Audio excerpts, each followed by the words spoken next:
Memento mori. Remember that you are mortal. Remember that you will die. With these words, Persona 3 sets the tone of the game before it's even begun. Hello, today I thought I should take a look at Persona 3. What it did right, what it did wrong, and if it holds up to this day. As you can see, I'll be talking about the original release for the PlayStation 2, so whatever additions and or improvements Persona 3 FES and Persona 3 Portable may have won't be mentioned in this video. I'm not going to compare it to any other games in the series as I want to see how it stands on its own. Persona is a spin-off of the Megami Tensei series. Persona 3 was originally released on the 13th of July 2006 in Japan for the PlayStation 2 and is the fourth game in the Persona series. At this point you might be asking, why is it called Persona 3 if it's the fourth game? Well, that's because Persona 2 had two games, Persona 2 Innocent Sin and its direct sequel Persona 2 Eternal Punishment. Each game in the Persona series is its own isolated game, so it doesn't really matter where you start except for with the two Persona 2 games. While there can be references to other games in the series, there are no parts of the games that require knowledge of the past titles. Persona is developed by Atlus, and with Persona 3, Atlus wanted to switch up the gameplay style, so there's a pretty huge gameplay difference with pre-Persona 3 and post-Persona 3 games, at least from what I hear. As of this video, I have yet to play any of the pre-Persona 3 games, but that may change in the future. So the game starts, and right off the bat, we get hit with an amazing animated intro.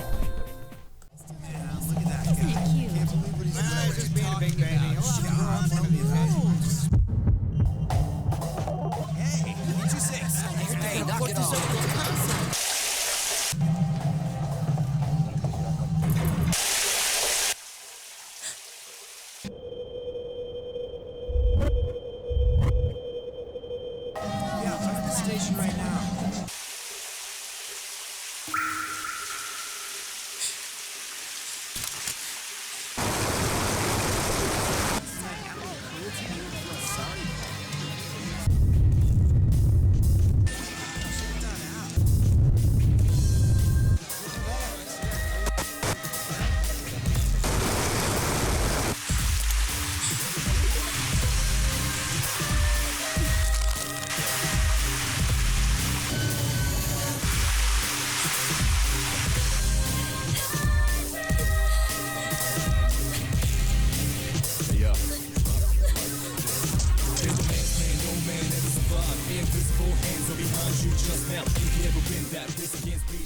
I absolutely adore the editing here. The fast cuts, the use of sound and imagery of this girl putting a gun to her head creates a very unsettling atmosphere, but also a very intriguing one.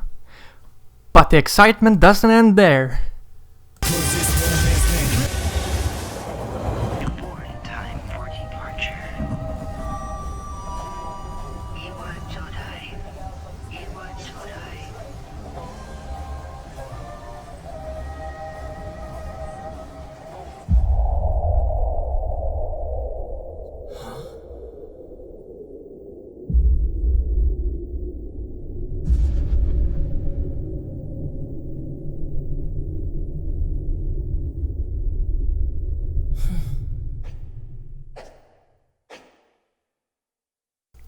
Already this is an incredible introduction.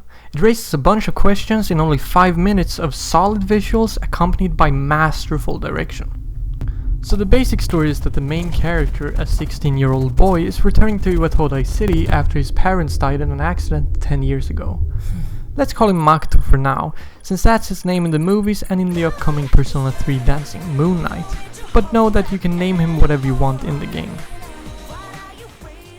So after arriving in Iwatodai, Makoto, weirdly unfazed by the strange things happening around him, moves into an old dormitory with not that many other residents and starts school at Gekkoukan High School. A couple of days pass, where Makoto gets accustomed to his school life and the other students living in the dorm is spying on him while he sleeps and wondering if he has the potential. You know, the regular. This is gonna be a fun year. I can feel it. Until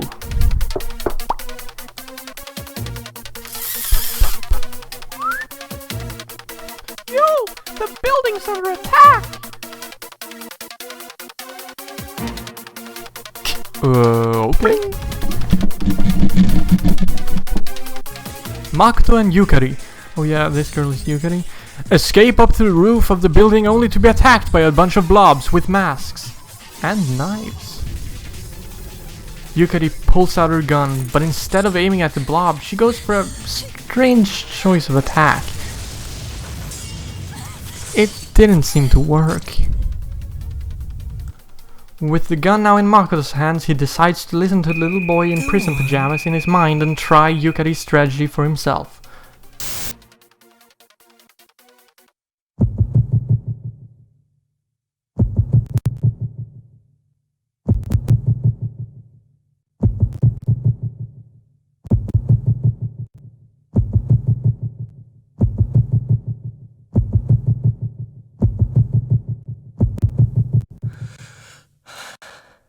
This time, saying the game's title. Persona.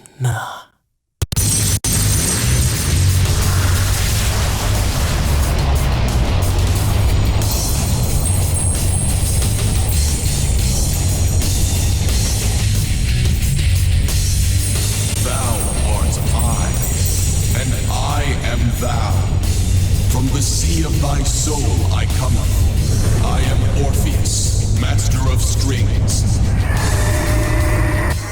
This is when Makoto awakens to his persona, Orpheus.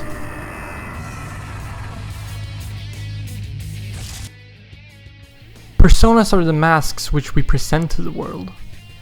Think of a persona as the you show, a translation of your personality or personalities presented to the people around you.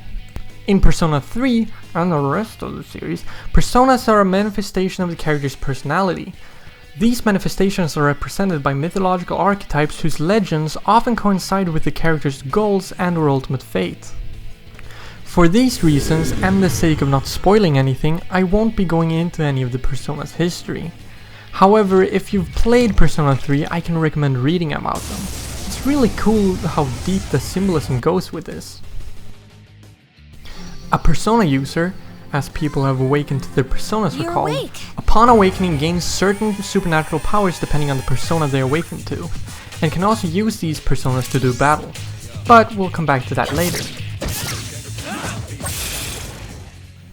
As for the gun, it's called an evoker and is used as a tool to evoke terror in the user, since the evoker is shaped like a gun and the use of it resembles a method of suicide. This induces immense stress within the user, which is what helps summon the user's persona. The evoker is a reminder of one's mortality and the fact that death is inevitable. Memento mori. Now, this is just my interpretation, but I believe this to be symbolizing the saying that people show their true colors in the face of death. Anyways, Makoto has awakened to his persona, totally destroyed the blobs with it, and avoided death! Okay, so it turns out everyone else living in the dorm is part of an organization called the Specialized Extracurricular Execution Squad, CESE for short. Under the guise of an extracurricular after-school club, CESE's mission is to eliminate shadows. Monsters like the blob. Shadows in terms of how they relate to a persona can be explained in a way that if the persona is the you show, your mask so to speak, the shadow is the part of you you're hiding, the traits that you aren't that proud of. Here in Persona 3, these traits have materialized as monsters. The hidden darker parts of humanity have a physical form. And investigate Tartarus, both in which appear during the Dark Hour. The Dark Hour is a hidden 25th hour that occurs when the clock strikes midnight. The sky and moon turns green, water turns red like blood, blood-like puddles start appearing everywhere, and all machines stop working. Gekkoukan High School turns into a huge tower-like structure during the Dark Hour called Tartarus. The inside of Tartarus is maze-like and changes layout with every visit. In other words, it's a procedurally generated dungeon. I'll come back to that later. During the Dark Hour, normal people will transmogrify into coffins where they will sleep until the Dark Hour is over. Only those with the potential to awaken to a persona can fully experience the Dark Hour. However, it is possible to train yourself to be able to stay awake during the dark hour even if you lack the potential of a persona. After a month or so in game, the characters figure out that an especially powerful shadow appears whenever there's a full moon. Now I say the characters figure out because it's pretty easy to figure out yourself way before that, thanks to this little moon icon to the side that displays different moon phases with a number counting down. I think it would probably have been for the best to not have that there until the characters figure it out, because it kind of ruins the aha moment the characters are having when it was basically spoiled for you, the player. I mean, this is an extremely minor complaint, but as minor as it is, small improvements can really help a lot, and this is one area where they could have polished it up a bit. Now the story starts off very interesting, but most of your questions you had from watching the intro get answered relatively early. I mean, I knew why this girl pointed a gun to her head. She was trying to accept her mortality to summon a persona. I knew what happened here, it's the dark hour. I mean, I didn't know why, but I knew what. The questions I had by this point were, who is the boy in the pajamas, and what is the dark hour? But about 12 hours or so in, it starts to pick up again. And normally having to play 12 hours before it gets good is not acceptable, but the thing is, it's not quite 12 hours because the beginning hours were really interesting. And it's not like those hours in between were bad, it's still good, but I felt there was a little dip.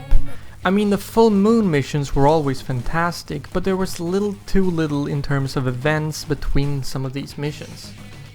But after those 12 hours, man does it get interesting, and stays that way till the very end.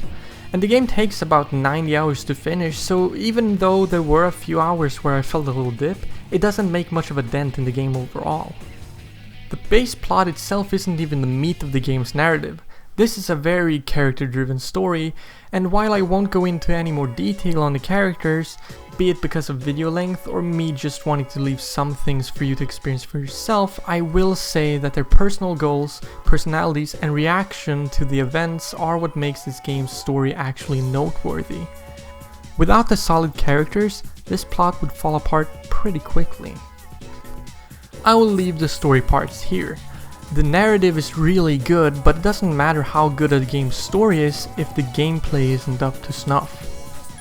And I can say that it is up to snuff. Well, mostly. Like with the story, the gameplay isn't without its faults. So the game plays out on a day-to-day basis, where every day you decide what you want to do, balancing having to go to school, exploring Tartarus, hanging out with friends, singing karaoke, having a cup of coffee, studying for exams, and preparing for the full moon is a lot of fun and really helps with keeping the game interesting since you're not exclusively dungeon crawling. The game gives you a lot of breaks just to enjoy life. But where the pacing takes a little of a hit is with the social stats. Social stats are just that, stats to help your social life. For example, if you want to get better grades on your exams, you could study to level up your academics. Or maybe you're afraid of talking to someone about a certain subject, you could sing karaoke to level up your courage. And charm can, well, charm people. These stats are great, but I think they level up a bit too quickly. I had maxed all social stats around halfway through the game, and there isn't much to do during the night if your social stats are maxed, and you either are in too bad of a condition to explore Tartarus, or you don't have a reason to go to Tartarus that night. Yes, the game has a condition system. If you overwork either by staying up late studying too often or fight a lot without getting proper rest, you and your teammates will get too tired to go to Tartarus. Sometimes, if you really push it, your teammates can be out of commission for multiple days. This can be devastating if you don't plan your actions properly. That is a big part of Persona 3, time management. You only have so many days to accomplish your objectives, so planning your months is important. One thing that you're going to notice is that Persona 3 has a certain theme, a subject in which almost everything revolves around, this theme being death. And death is everywhere in this game. Pretty much all characters have had experience with death to some capacity. Earlier I mentioned hanging out with friends. This is basically optional side stories you can do to increase your social links. Social links are yet another system in Persona to level up. Each social link has 10 levels and represent one of the major arcana in tarot cards, and the only way to level up a social link is to hang out with the people that has one, except for 3 social links that level up as the story progresses. These can be all from a member of SEAS, a depressed teacher you found on an MMO, or a man dying from a rare disease. These pretty much all reinforce the theme of death and goes through the journey of accepting one's mortality. Be it learning to cope with the death of a loved one, accepting that nothing lasts forever, and accepting one's own inevitable fate, even if one's fate is sooner rather than later. It's not especially jolly, but it is interesting, and the way Persona 3 tackles the subject I think is really good. There is also a system where if you cancel plans with someone, offend them in some way, or just ignore them for 2 months, their social link will be reversed and you won't be able to level their social link until you first talk to them a bit and then properly apologize. I didn't know this until I had been very busy for a couple of months and forgot to hang out with Chihiro. She got really mad and I had no idea why. But do you get anything else by leveling up social links? You bet! And it's rather underwhelming. I had no idea where to put this. While it's part of the story and lore, it never really feels that important to the story. It is, however, important to the gameplay and correlates to the social links. The Velvet Room.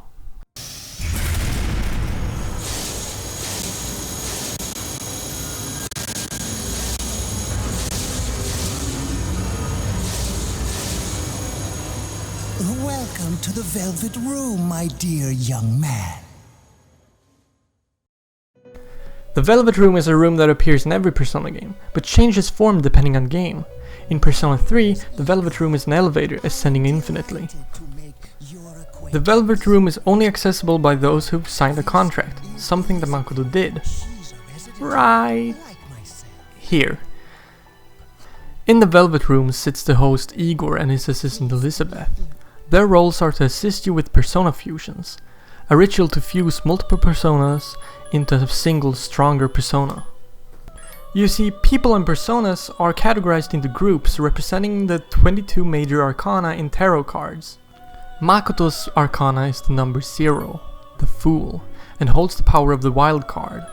As 0 is a number of infinite possibilities, therefore Makoto, unlike other persona users, can hold multiple personas to change persona on a whim. The Fool also represents a bunch of stuff, but if I were to explain every single bit of symbolism in this game, we'd be here all day. Anyway, when fusing you can only fuse personas so that the result is Makoto's level or less. That's where social links come in. With every level of a social link you will gain extra XP when fusing a persona of that arcana. For example, let's say you've leveled up your social link with Maiko, whose arcana is the Hanged Man.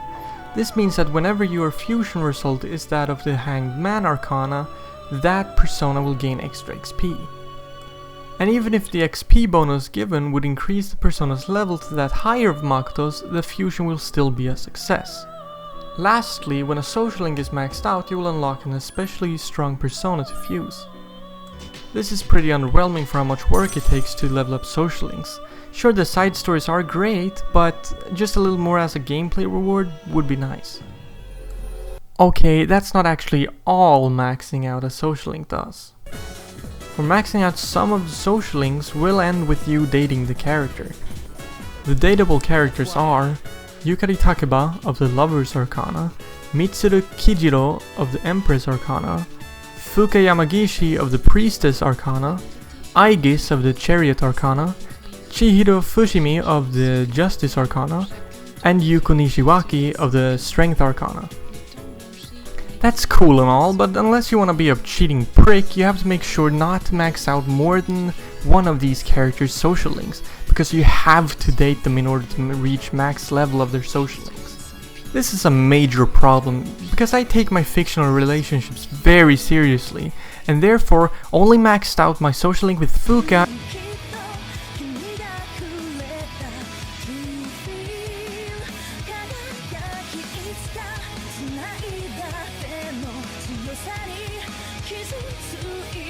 and kept the others at level 9.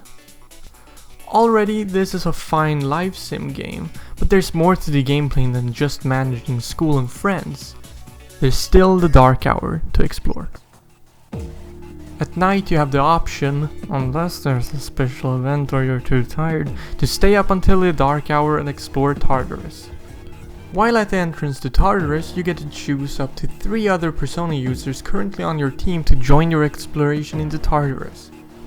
Now, I mentioned earlier that Tartarus was a big procedurally generated dungeon, and I'm gonna say it now. I don't like procedural generation. Sure, it can be done well so that it offers a different experience every time you play, but a handcrafted, properly designed level always beats procedural generation. Yes, I get a different experience every time in layout, but everything still looks the same and it lacks any interesting puzzles or tricks to keep you interested. Exploring Tartarus gets boring pretty quickly. In story, you should only be able to explore Tartarus for an hour at a time, but you can explore for however long you can last in actual what the kids call IRL time. Fitting then that I couldn't last much more than an hour in Tartarus at a time because I got tired of seeing and doing the same thing over and over again. This is where the social gameplay really saves the game. It gives me a break from Tartarus to just relax while still playing, and actually with the 2 gameplay types I don't mind Tartarus. I'd even say I like it, but I have to acknowledge that Tartarus on its own gets boring after extended play. But you don't only explore Tartarus, do you? No, silly, this is a JRPG. There are also turn-based battles to enjoy. So the way to initiate combat is by either touching or hitting an opponent with your weapon when you see one roaming around Tartarus. Whoever gets to attack first in battle is determined by who attacked first in exploration phase, regardless of agility. After the initial strike, however, the agility stat determines the attack order. Battles are mostly the standard JRPG fare, but more personified. There are regular attacks and persona skills. Regular attacks aren't as strong as persona skills, but using a persona costs SP for magical skills and HP for physical skills. Physical attacks seem to have a generally lower hit rate, but I cannot confirm if this is actually true. Like practically every JRPG ever, there are different types to the attacks. For physical, there is slash, strike, and pierce. For magical, there is fire, ice, electricity, wind, light, darkness, and almighty. These are the skills that deal direct damage to enemies. Each shadow and persona have weaknesses and resistances to these types, so it's important to learn your opponent's weaknesses and resistances while also figuring out what type of attack your opponent can use. Hitting an enemy's weakness causes the enemy to fall and enter a down state, and it makes it unable to attack. It takes 1 turn for an enemy to get back up, and it cannot attack during the turn it gets up, and you get another move that turn. An enemy that is down can also get up instantly if attacked while in the down state. So after downing an enemy, it's often best to switch targets for your second attack. But this isn't the only way to get down. Missing a physical attack will in most cases down the attacker. Critical hits will also down the defendant and give the attacker an extra move that turn. But be careful, these down rules also apply to you. If all opponents are down, Makoto and someone else is still standing and is not affected by any status elements, you can perform an all-out attack, where all characters that met the criteria get to deal massive damage to all enemies. Afterwards, the enemies are no longer in the down state. But there's more than just skills that cause direct damage. These are recovery, pretty self-explanatory, allows for healing and the removal of status ailments. Enhance can be used to buff or debuff stats, change enemy resistance and setting up barriers. Ailment instills status ailments upon enemies. Special, there are only 2, Recharmdra, which takes the user's HP to 1 and fully heals allies, and Traffery, which allows you to run from most battles. And passive, skills that do not cost anything and activate automatically when their conditions are met. Other actions you can perform during battle is Rush. It makes it so that everyone attacks automatically with regular attacks until you stop the rush. Use an item, change persona, escape, wait, and tactics. So what are tactics? Well, you have other characters fighting on your side that aren't Makoto. These are AI controlled, and the tactics are general commands you can tell them. Stuff like act freely, which is the default tactic where the ally does what it thinks it's right. Knock down makes it so that an ally focuses on knocking down opponents if they can. Attack fallen, the ally focuses on attacking enemies that are down. Full assault, the ally focuses on a single enemy of its choosing and only use directly damaging attacks.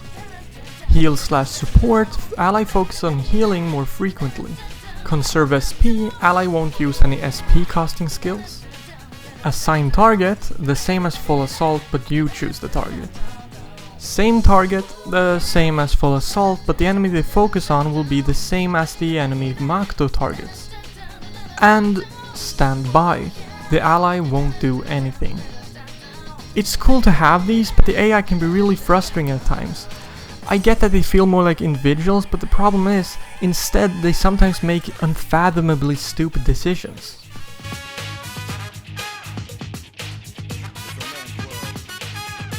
Like, I had Mitsuru using Mind Charge and Tantarafu pretty often.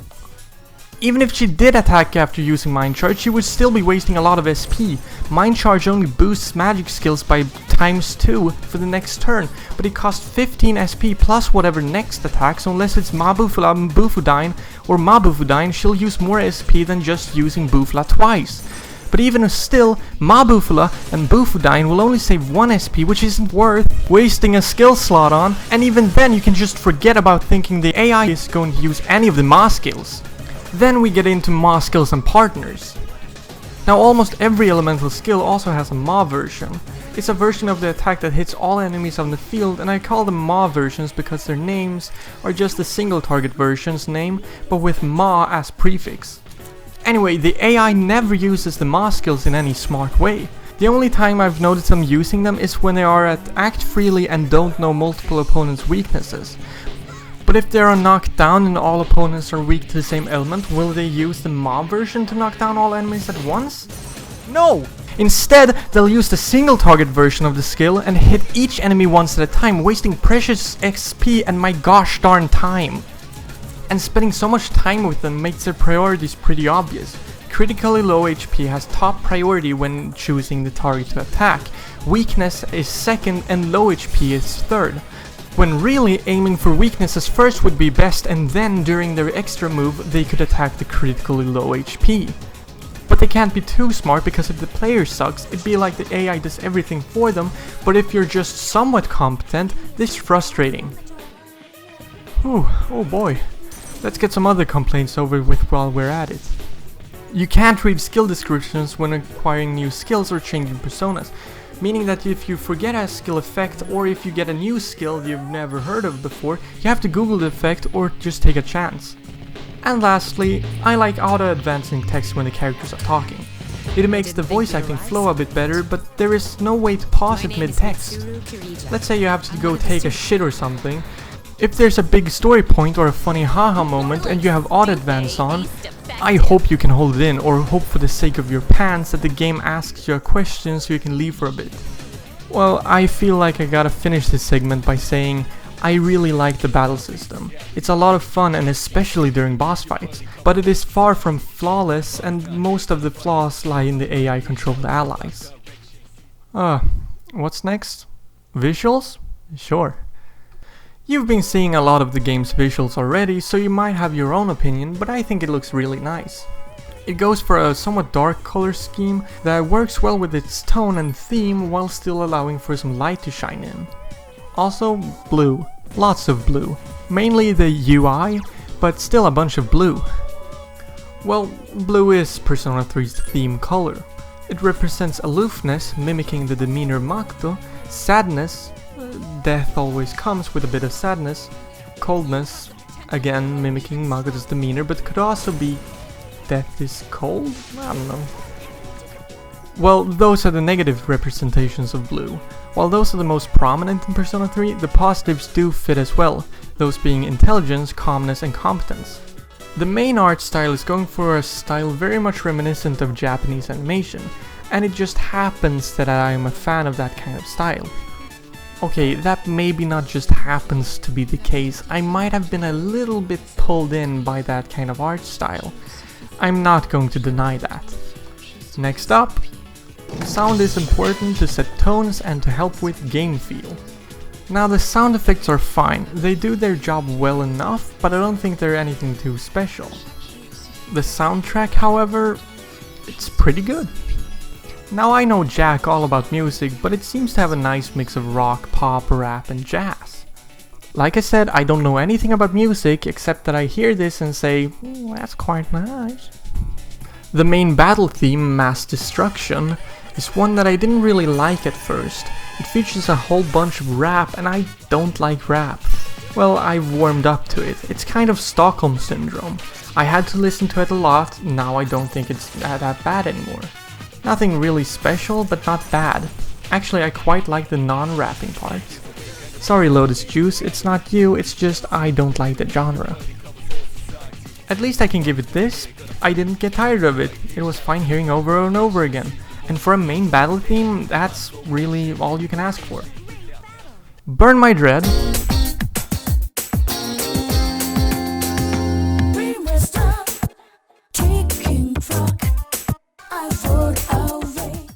and Changing Seasons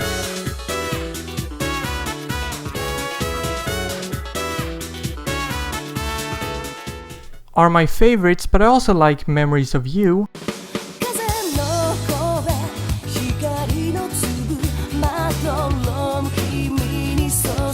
and When the Moon's Reaching Out Stars. I've never felt like so meant to love boy. So did Persona 3 succeed in burning my dread, or did it die trying? I think it definitely did burn my dread. It's an overall amazing experience, but perhaps it died a little after. I mean, it still has its fair share of problems. The journey was well worth it, even though it had its moments of frustration. But like with death, I have to learn to accept the reality and move on to truly enjoy life. No one can escape time. It delivers us all to the same end. You can't plug your ears and cover your eyes. And so it begins.